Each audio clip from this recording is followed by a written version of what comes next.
अल्लामा इकबाल ने बड़ी खूबसूरती के साथ कहा और फरमाया।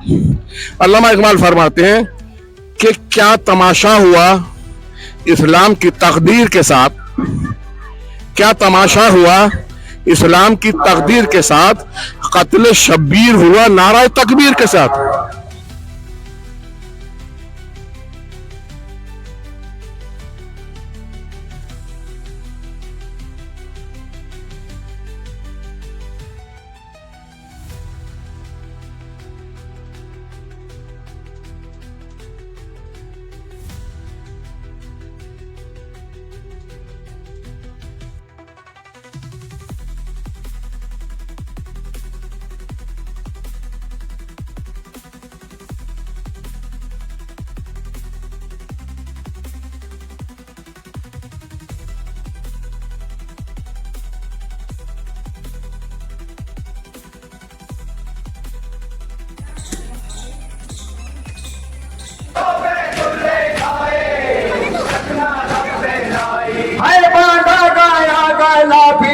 जकड़ी गई कलाई हाय बेफर्जी की मेरे चादर बानों ने जब बनाई,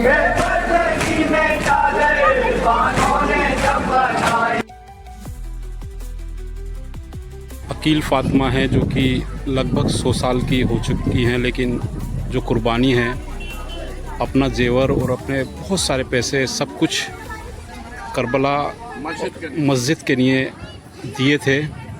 मिसाल बनी थी गांव सांखनी की, जो कि लगभग हमारे साथ मौजूद हैं। ये ज़िंदाए शाम है, कैद खाना जिसमें ना कोई छत थी और इसी में रखा गया था। मैं नाज़िम बेग अपने चैनल में सभी दर्शकों का स्वागत करता हूं। आप देख रहे हैं आपका अपना चैनल बिग न्यूज़ 7, मेरे साथ निरंतर। दोस्तों, मैं आज आपको गांव सांखनी से जोड़ रहा हूं। 8 रबीउल अव्वल का दिन है। जैनुल आबिदीन जो कि जालिम यजीद की कैद से रिहा हुए थे, करबला पहुंचे थे। हम भी करबला में मौजूद हैं, हमारे साथ मौजूद हैं सबसे पहले मास्टर गजनफर अली। क्या कुछ हुआ था आज के दिन और क्या आज का वाक़या रहा था? पूरी आज तारीखी वाक़या है, दुनिया इस चीज़ के गवाह है कि जुल्म सितम के मुकाबले पर इमाम हुसैन ने अपनों को और अपने अहबाब दोस्तों को तमाम शहीद करवा लिया करबला में, लेकिन उन्होंने फासिक यजीद की बैत नहीं की और उसने पब्लिक को गुमराह करके कि मेरे हाथ पर हुसैन ने बैत नहीं की है, इसलिए मैं इनको ये राहों में बैत करवा रहा हूँ। ये बागी हैं, बागी बताया, रसूल अल्लाह के नवासे को बागी बताया।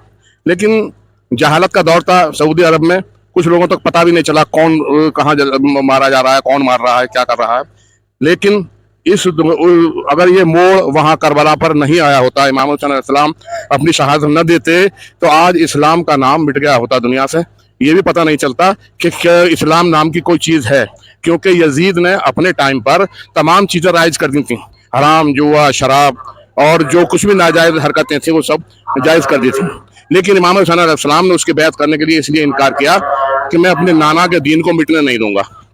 और जो यजीद चाहता है कि इतनी कुरीतियाँ, इतनी खराबियाँ इस्लाम में पैदा हो जाएं जो लोग जो है इससे नफरत करें, तो उन्होंने कहा कि चाहे मैं, मेरा ख़ानदान, मेरे अहबाब सब शहीद हो जाएं, लेकिन दुनिया को ये मिसाल कायम करूंगा कि जुल्म के सामने कभी झुकना नहीं चाहिए, बल्कि अपनी बात पर अडिग रहना चाहिए।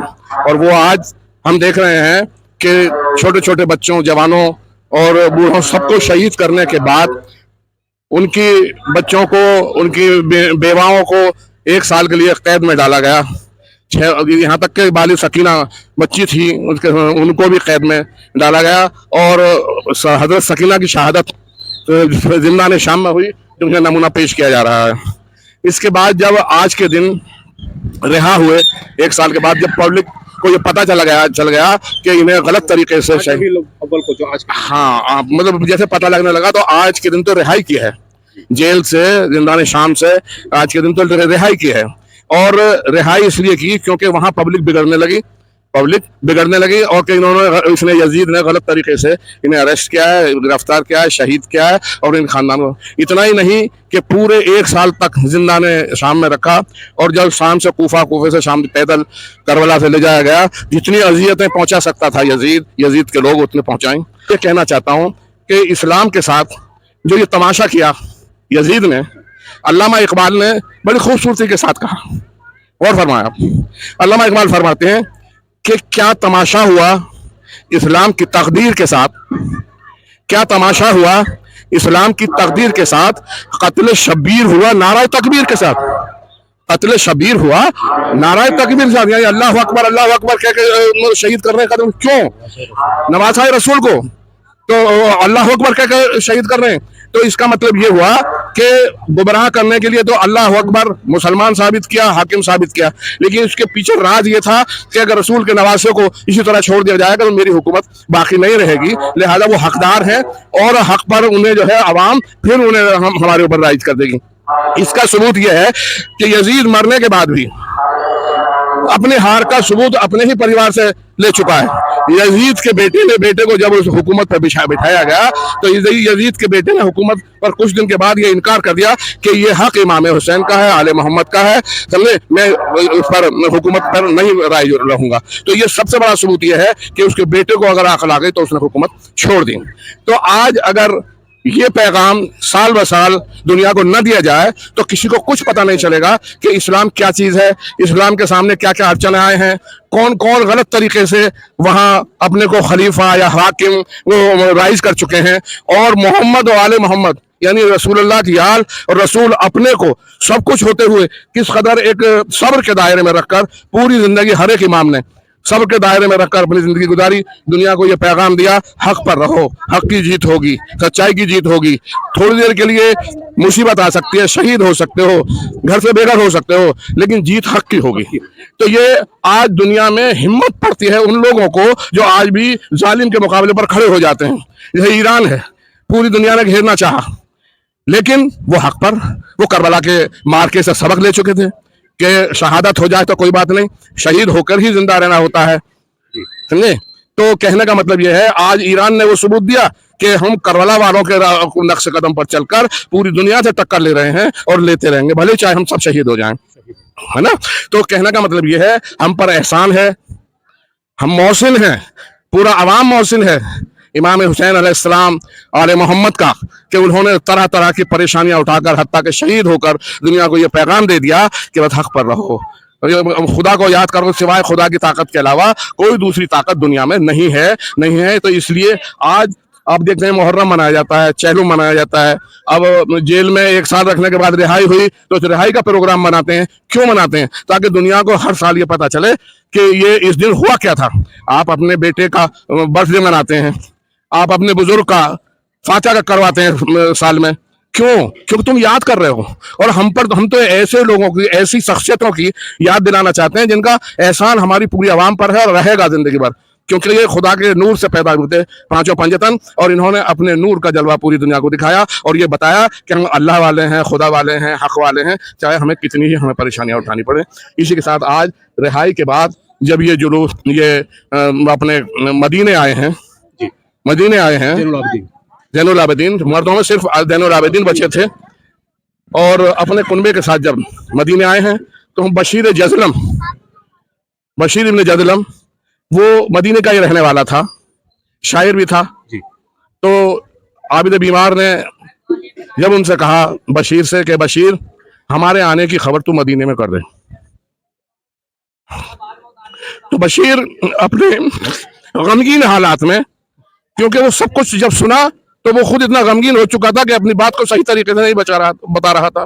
तब वो मदीने की गलियों में घूमा और कहा कि मदीना उजड़ गया, हुसैन मारे गए, मदीना रहने के काबिल नहीं रहा। तो इस तरह का सबूत देने के लिए आज हमारी ये अंजुमने, यही नहीं पूरी दुनिया में, इस चीज़ का सबूत देने के लिए कि जब वो वहाँ से रिहा हुए मदीने आए, बशीर को बुलाया और बशीर उनके आने की खबर करता है, तो मदीने वाले जो उन्हें चाहते थे रोते बिलखते हुए दरवाजे पर आते हैं। उनके बच्चे जो जिंदा मदीने में रह गए थे वो दरवाजे पर आके पूछते हैं कि बशीर हमारे और मोहम्मद साथियों का क्या हुआ? वो बताता है कि सब शहीद हो गए। हज़रत अब्बास का बेटा आके पूछता है मेरे बाबा अब्बास के सब शहीद हो गए। तो इस तरह का प्रोग्राम अब होने वाला है कुछ देर बाद। और अब मैं आपको लेके आया हूँ जहाँ ये ताबूत हैं, क्या कहा जाता है? ये जन्नतुल बकी, ये जो ये नमूना है, अब ये जन्नतुल बकी का नमूना है, जिसमें जो आले रसूल वहाँ शहीद हुए थे उनकी कब्रें हैं। और इसके बाद आप आगे बढ़ेंगे, ये ख़याम हुसैनी है, यानी महल्ला बनी हाशिम है। महल्ला बनी हाशिम का नमूना है। मदीने में जब बशीर आता है तो महल्ला बनी हाशिम के लोग उनके खैर मकदम के लिए, उसकी खबर के लिए पहुंचते हैं, और जब उजड़ा हुआ काफिला देखते हैं तो सब बेहाल हो जाते हैं।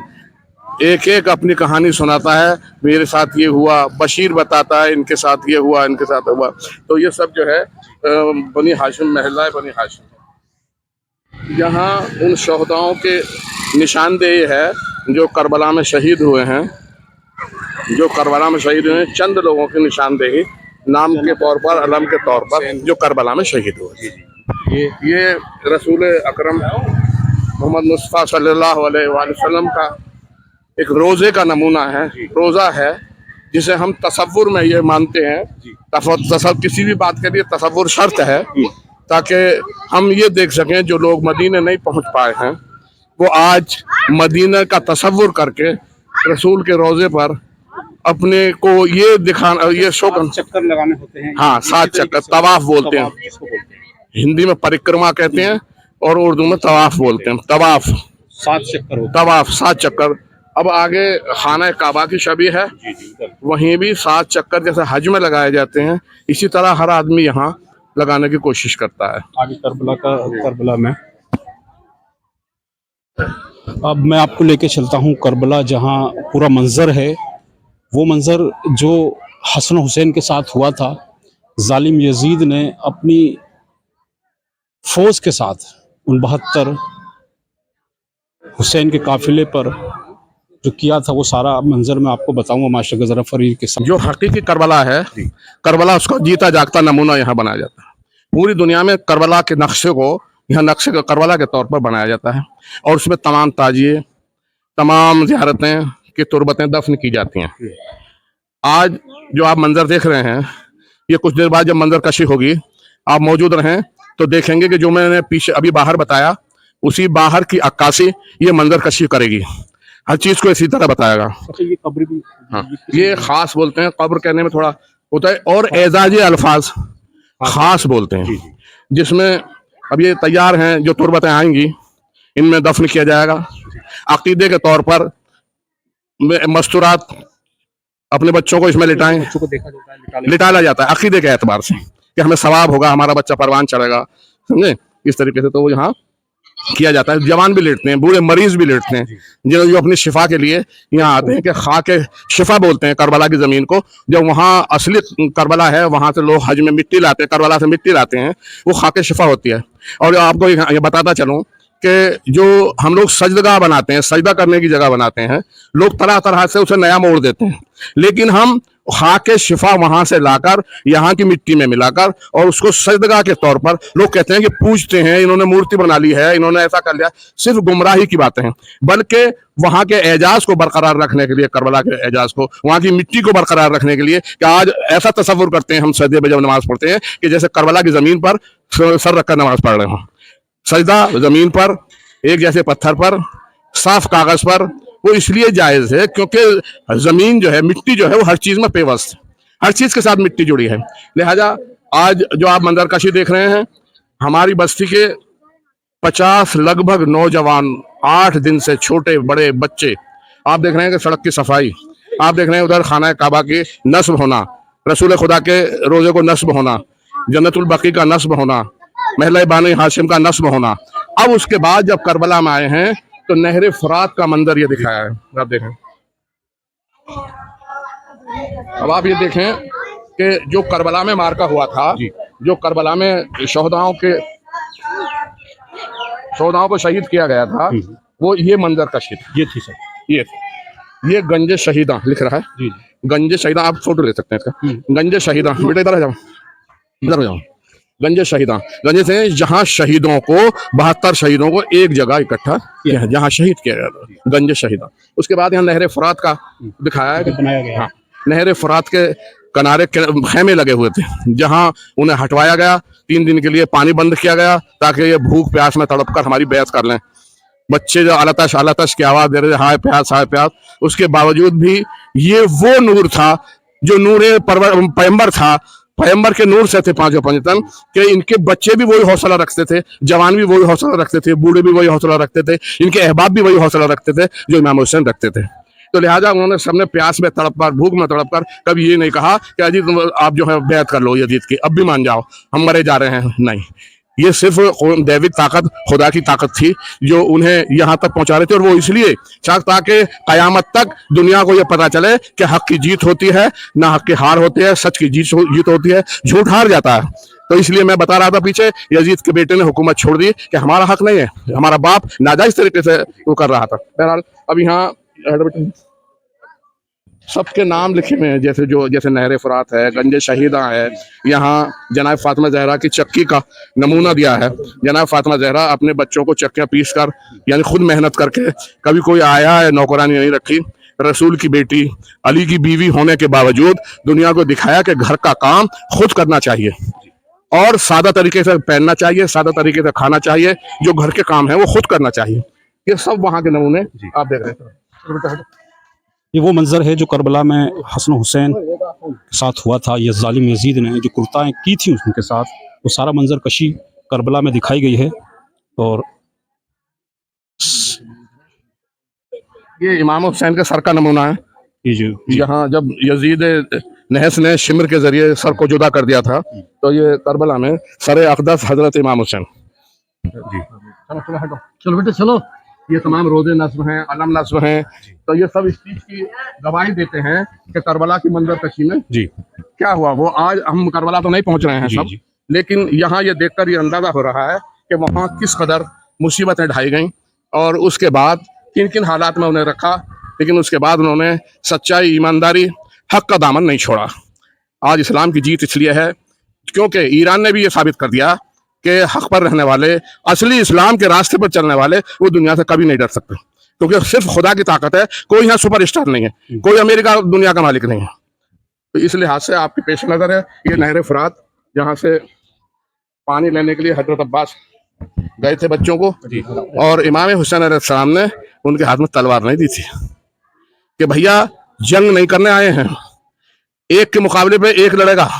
लेकिन जब ये इनमें इतना हौसला था, इन्होंने बहुतों को शहीद किया, तो सब एक साथ होकर इन पर अकेले पर टूट पड़ते थे। इमाम हुसैन अलैहिस्सलाम के जो साथी थे, बच्चे थे, जब वो काबू में नहीं आते थे तो फिर सब मिलकर टूटते थे। लेकिन कायदा क्या था, लड़ाई का एक के मुकाबले एक।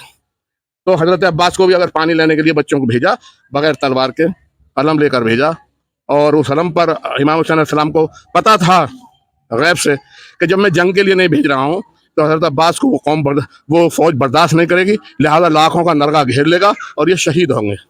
तो पता था। हाँ, तो वो ये भी जानते थे पानी नहीं आ सकता क्योंकि अकेले नहर फुरात से पानी, लेकिन बच्चों को तसल्ली ये थी कि हमारे चचा पानी लेने गए कुछ देर के लिए।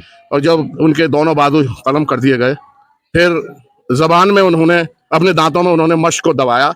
उनका मकसद था खेमे तक पानी पहुंच जाए। जब मश्क में भी तीर मार दिया और पानी बह गया, तो उन्होंने अपनी जिंदगी को जिंदगी नहीं समझा, बगैर बाजुओं के घोड़े से मुंह के बल जमीन पर आए। उस वक्त जालिमों ने जो शहीद किया वो बेदर्दी से शहीद किया। और इमाम हुसैन अलैहिस्सलाम जब लाशे पर पहुंचे हैं तो उस वक्त होश में थे हजरत अब्बास, क्योंकि हजरत अब्बास ने कभी इमाम हुसैन को भाई नहीं कहा था। इमाम हुसैन के भाई थे हजरत अब्बास, आका कहा। आखिरी दम में जब घुटने पर सर रखा इमाम हुसैन अलैहिस्सलाम ने, तो हजरत अब्बास ने ख्वाहिश की कि आका, मैं आपका आखिरी वक्त में आपकी ज़ियारत कर लूँ। कि मैं कि ज़ियारत कैसे करूँ, एक आँख में तीर है, एक में खून भरा हुआ है, समझे। इमाम हुसैन अलैहिस्सलाम ने तीर निकाला, और इमाम हुसैन अलैहिस्सलाम ने भी अपनी ख्वाहिश रखी कि भैया कभी तुमने भाई नहीं कहा, आज आखिरी बार हमें भाई कह दो। तो ये वो सब पारिवारिक तौर पर कुनबे के हिसाब से उन्होंने वो दर्श दुनिया को दिया कि भाई भाई कैसा होना चाहिए, बीवी शौहर कैसा होना चाहिए, दोस्त कैसे होने चाहिए, बच्चे कैसे होने चाहिए। आज दुनिया को एहसान मानना चाहिए, मोहसिन है दुनिया, लेकिन उन लोगों को जो गुमराही के दायरे में है, परवरदिगार उन्हें अक्ल सलीम अता करे ताकि वो इस्लाम को अच्छी तरह समझें और इस्लाम के दायरे में आए। शिया, सुन्नी, वहाबी ये कोई मायने नहीं रखता, तुम हो इस्लाम के मानने वाले, और इस्लाम क्या कहता है तुम उतना कर लो। तुम्हें कोई पाबंदी नहीं है, कौन हाथ बांध कर नमाज पढ़ रहा है, कौन हाथ खोल कर नमाज पढ़ रहा है, कोई पाबंदी किसी पे नहीं होनी चाहिए, ना है। ये तो अपनी मर्जी, लेकिन इस्लाम के उसूलों को तो मानो। ये थोड़ा ही कि मतलब निशाना कुछ और नारा कुछ, अल्लाह अकबर का नारा, निशाना शहीद करना। आप समझ रहे हैं? मैंने अभी अल्लामा इकबाल का शेर पढ़ा था आपको कि क्या तमाशा हुआ इस्लाम की तकदीर के साथ, कत्ल शब्बीर हुआ नारा तकबीर के साथ। मास्टर जी ने पूरी तफसील से बताया किस तरीके का वाक़या रहा है इमाम हुसैन के करबला की जो यजीद जालिम यजीद से जंग रही थी। ये पूरा वाक़या है आप करबला में भी देख सकते हैं। हम समझते हैं कि जो आज का वाक़या है वो एक इतिहास में तारीख बना हुआ है। इस्लाम की सबसे बड़ी जंग इसको कहा जाता है। तो चलिए अब आपको लेके चलते हैं जुलूस की ओर, किस तरीके से अपनी अकीदत पेश कर रहे हैं शिया समुदाय के लोग। चलिए मेरे साथ।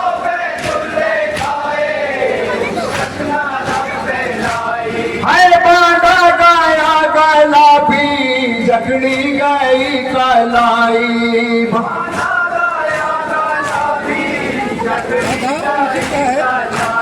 हाय बेपर्दी जी मेरे चादर बानों ने जब बनाई।